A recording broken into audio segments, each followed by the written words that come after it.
I grew up in the most ultra-Orthodox neighborhood in Yerushalayim. I learned in Beis Yaakov and Geula, the most ultra-Orthodox Haredi school in Jerusalem. On July 24th, 2014, when Reuven Rivlin was sworn in as the 10th president of Israel, he appointed Rivka Ravitz as his chief of staff.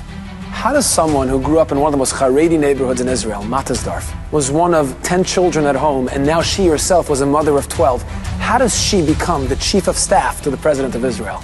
Well, when Rivka was 18 years old, she married Yitzchak Ravitz, who was the son of then Knesset member Avram Ravitz. I was still a student, I was still learning, and he offered me to come and work with him at the afternoons after school. I took the offer and started working at the Knesset at the age of 18 and a half. 2 years later, he had to let her go because the government passed a law that didn't allow for Knesset members or high-level government officials to hire relatives.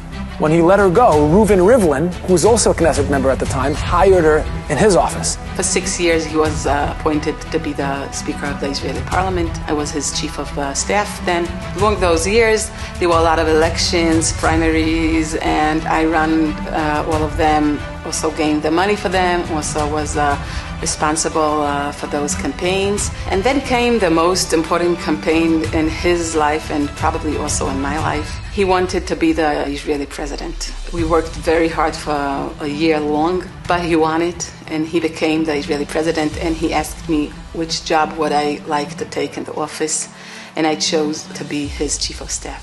For the next 7 years, she was planning, arranging, and traveling with the president of Israel to all the different countries, meeting the most powerful leaders around the world, kings, queens, presidents, and prime ministers. If you would have to count on fingers 5 of the most important leaders of the world, I'm sure I met them.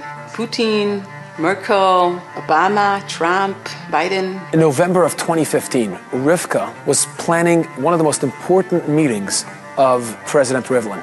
They were preparing to meet the Pope in the Vatican. The government in Israel attached tremendous importance to this meeting with the Pope because the Vatican had massive influence on our bilateral relationships, especially on our relations with the Palestinians. It was extremely important that when Reuven Rivlin and his staff and his entire delegation were meeting the Pope, that they make a good first impression. We had maybe a dozen of meetings in Israel preparing us. The ambassador came in, the minister of foreign affairs, even the prime minister came in to meet the president before his first time meeting with the Pope. And they kept rehearsing it in their minds, making sure they know exactly what to expect and how to act, how to behave, so that everything runs smoothly. And we traveled to Rome, we got to the hotel, we had another meeting now with the special ambassador to the Vatican, because there are 2 countries, separate countries. They basically mapped out the palace. They told them,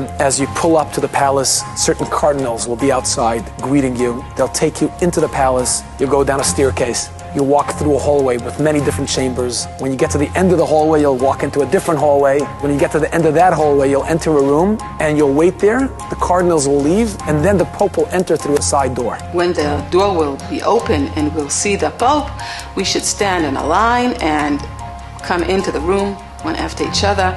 Everyone should shake a hand to the Pope, bow to him, and we will get a small present from his hands. As soon as Rivka heard that the Pope will be shaking everyone's hand, she said, "Hold on, 1 second.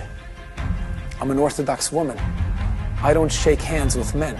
The ambassador said, if you don't shake hands, just take a bow. Usually I do, I could, but this specific time I can't because the Pope will be wearing a necklace of a cross, and a Jew can't bow to a cross. No problem, the ambassador said, I will let the cardinals know, and they will let the Pope know that you can't shake his hand. The big day finally arrives, and they're picked up with their limos, and they get in, and she's in the car next to the president, and the ambassador is with them, and she turns to the ambassador, and she's so nervous, and she says, "Did you deliver the message to the Pope?" Oh, he said, "Rivka, I'm so sorry. I really forgot. I had such a hectic day, and I forgot." Well, I got stressed. Her heart was racing. Her palms were sweating. She felt aches all over her body. She was so nervous and anxious. And yet, she said, "In all my life, I haven't shaken the hands of another man other than my husband. I can't do that. please, is there anything you can do? The ambassador said to her, look, right now we're in the car on the way to the palace. There's no way I can deliver the message on time. Please understand, Rivka, the weight that rests on your shoulders to make a good first impression as part of the delegation that represents the state of Israel. He said, Rivka, listen, I'm sure if you will call your rabbi, he would let you shake hands with him just this time because it's such an important meeting. But that was not what I wanted to do. And I just went with them into the cars. She knew this was not negotiable. She wasn't going to violate her terms. And all she could do was pray. They pulled up to the palace. The entire delegation got out. Cardinals were waiting for them, ushered them in. And as the ambassadors mapped them out, they got into the palace, walked down the staircase, walked through the chambers, the hallway, and finally got to the room where they waited for the Pope to come in. We saw the big door, and I was really shivering and nervous. And then the door opened, and the Pope was there. I was standing at the second place. The president was first. He went in, he shook his hand, he bowed to him, he got his present. And then my turn came, and I was really so stressed. I was sure I'm going to ruin all this meeting, and all the Israelis will be so mad at me. Rivka thought she wouldn't be able to live through the moment. She was so nervous. And as the Pope started shaking everybody's hands, he came to her. The Pope put out his hand and tried to shake my hand, and I started to explain that I can't do that.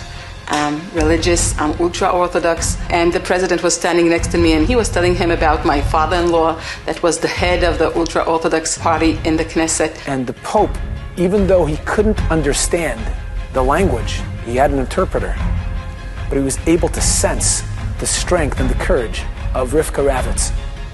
And to honor her, the Pope took a bow to her. He himself bowed as he gave me the souvenir. And that moment was memorialized in a photo that went completely viral around the world. The Pope bowing to an Orthodox woman who stood proud and tall of her values. When I came back to Israel, I got hundreds of phone calls. Is that true? What happened? When Rivka was interviewed by so many different journalists and news media outlets, she kept repeating the same line. I think he bowed to me, not because my name is Rivka, not because of me being a chief of staff to a president. He was bowing towards me because he honored the fact that I stood up for my values. Through all those years, I had the honor to meet 3 of the American presidents. Obama, Trump, and Biden. On her last visit with Rivlin to the White House, she still remembers being ushered into the Roosevelt room. According to protocol, President Rivlin was supposed to go first by himself into the Oval Room. 15 minutes afterwards, the staff would be coming in and accompanying the rest of the professional meeting. So Rivlin turned to Rivka Ravitz and said to her, look, it's our last visit. How would you like to join me alone with the President of the United States in the Oval Office? And Rivka Ravitz said, yes, I'd love to.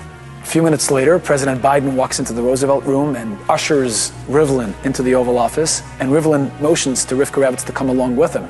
And in the Oval Office, President Rivlin introduced Rivka Ravitz. So President Biden came to shake my hand.